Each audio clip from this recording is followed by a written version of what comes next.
दिल्ली में चल रहे किसान आंदोलन में अलग अलग जगहों से किसानों के शामिल होने का सिलसिला जारी है। इसी कड़ी में महाराष्ट्र से 150 से अधिक किसान दिल्ली के लिए निकले हैं, जो सोमवार रात इंदौर में आम आदमी पार्टी के कार्यालय में रुके हैं। रात्रि विश्राम के बाद सभी आज दिल्ली के लिए रवाना होंगे। लंबे समय से देश भर के किसान अपनी विभिन्न मांगों को लेकर दिल्ली में आंदोलन कर रहे हैं। उनका सरकार द्वारा किसान विधेयक बिल को लेकर विरोध है। उनका सरकार द्वारा बनाए गए किसान विधेयक बिल को लेकर विरोध है।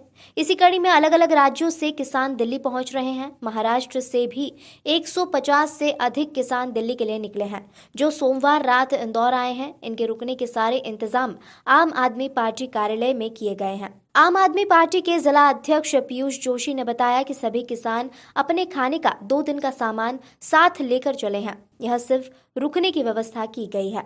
सर, कितने किसान आए और किस तरह की व्यवस्था है कार्यालय की? देखिए, जैसा मैं बोलता हूँ, आज हम तो सौभाग्यशाली हैं, क्योंकि जैसे हमको शाम को पता पड़ा कि करीब 130 से 140 किसान जो हैं, जो महाराष्ट्र से अपना घर, अपनी खेती किसानी छोड़कर और दिल्ली की तरफ कूच किए हुए हैं।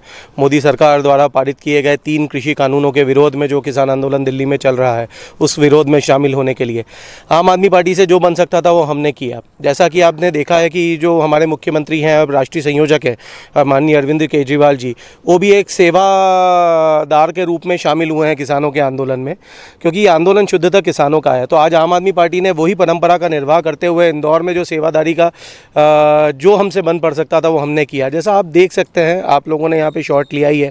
हमने जब इनसे पूछा, एक सिर्फ चाय और हल्का फुल्का नाश्ता के बाद में हमने पूछा कि आपके रात के खाने की व्यवस्था क्या है, तो बोले हम 2 दिन का खाना लेके चले हैं। हमने बोला आपके लिए हम कुछ गादी बिस्तर रजाई वगैरह की व्यवस्था कर दें, तो बोले वो भी हमारे पास में सब व्यवस्था है। तो हमने सिर्फ और सिर्फ हमारे कार्यालय के दरवाजे खोले हैं, जिससे इनको रात को रुकने की व्यवस्था हो सके।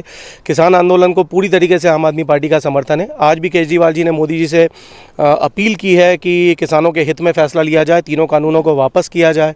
आम आदमी पार्टी इंदौर केजरीवाल जी का भी इस मांग का समर्थन करती है, किसानों की मांग का समर्थन करती है, क्योंकि ये तीनों कानून जो हैं वो कॉरपोरेट परक हैं, वो किसानों के लिए बहुत ज़्यादा नुकसानदायक हैं। मैं सत्यशोधक शेतकरी सभा विदर्भ अध्यक्ष हूँ, उसी तरह से राष्ट्रीय प्रवक्ता भी हूँ। पीछे जो मंदसौर में गोलीकांड हुआ था और जिसमें जो युवा किसानों की मारा गया था, इस व्यवस्था ने उनको भुना था, एक तरह से मैं कहूँगा उनका एनकाउंटर किया था। तो वो क्या अपनी जो वाजिब मांगे हैं, जो कि बीजेपी के एजेंडे पे था कि स्वामीनाथन को लागू करने वाले थे, और वही मांग को लेकर उन्होंने वो आंदोलन किया था। वो असहकार आंदोलन था, लेकिन उन्होंने जो जाति की, तो वो उन्होंने यानी मोदी सरकार ने बाद में तो कोर्ट में भी एफिडेविट दिया कि हम एमएसपी नहीं दे सकते। तो जो एजेंडे पे था उससे से भी वो पलट गए। तो इस तरह से ये वादे से वो मुकर गए, वो अपना ये कर रहे थे। लेकिन हमने देखा है कि इसके पहले भी जो मुल्ताई में जो गोलीकांड हुआ था, या फिर हरियाणा में जो हुआ था, या फिर मंदसौर में भी हुआ, तो बाद में सत्ता गई। इन्होंने फिर खरीद फरोख्त करके फिर से सत्ता में आए, ये बात अलग है, लेकिन सत्ता गई कि नहीं गई। तो किसान को अभी कहाँ जाए? अभी हम लोग जो 3 जो कारपोरेट परस कानून है 3 तैयार किए गए हैं, ये सरासर जो किसान की ज़मीन है, किसान का जो अपने खून पसीना एक करके जो धान पकाता है, तो उसकी कीमत तय करने का उसको अधिकार नहीं है। हम एक माचिस की डिब्बी लेते हैं तो भी वो जो है दाम, वो प्रोडक्शन करने वाला वो तय करता है। लेकिन किसान को आज तक ये हक नहीं मिला है। तो हमारी सीधी मांग है कि एमएसपी का कानून हो, और एमएसपी के नीचे यदि कोई वो खरीद करे तो उस पर गुनाह दाखिल हो।